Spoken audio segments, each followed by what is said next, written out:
Okay, so we are amping it up in this one, and we're not just finding the IROC expression, but we're going to find IROC as well.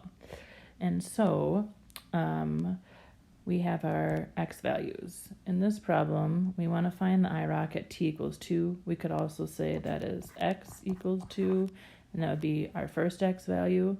And since we're going to use the IROC expression, our second x value is just going to be 2 plus h.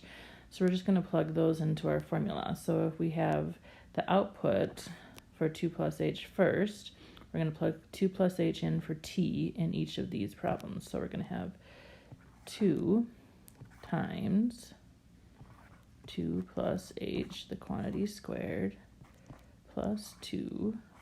We're going to plug in 2 plus h for t there, minus 3. And then we're going to have the output when we plug in 2. So we're going to subtract all of this. 2 times 2 squared plus 2 times 2 minus 3. Okay, and remember all of that is over h. So we have a lot of simplifying to do here. Let's start with this n part in red. 2 squared is 4, so 2 times 4 is 8, plus 2 times 2 is 4, minus 3. So we have 8 plus 4 minus 3, which is 12, minus 3, which is 9. The second part's going to be a little more complicated, so we need to do an area model. An h times 2 plus h gives us 4, 2h, 2h, and h squared, that's an h. So let's rewrite that. So we have, let's see,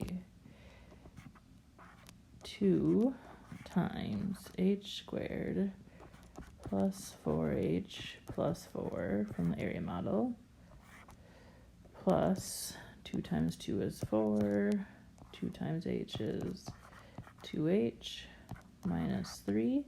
That's all of this first part. And then we found that the second part was equal to subtracting 9, all over h.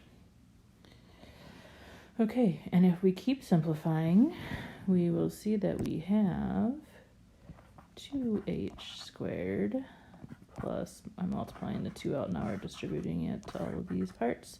So 2h squared plus 8h plus 8 plus 4 plus 2h minus 3 minus 9 all over h. And if we look to simplify that, we have positive 8, positive 4 is 12, minus 3 is positive 9, minus 9 is 0. So all of these constants cancel out. And then we have plus 8h and plus 2h. So we have 2h squared plus 10h all over h. And since there's an h in every one of those terms, we can get rid of an h. And our IROC expression is, our AROC expression is 2h plus 10.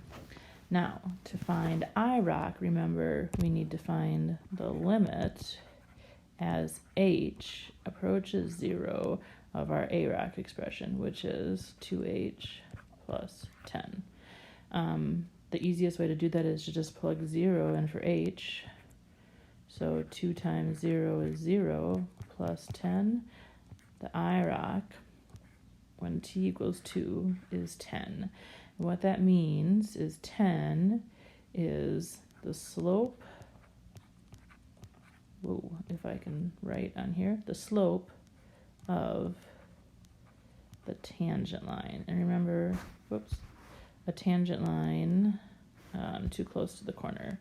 But a tangent line only touches a function at one point. That would be the point t equals 2. So by finding 10, we found the slope of the tangent line.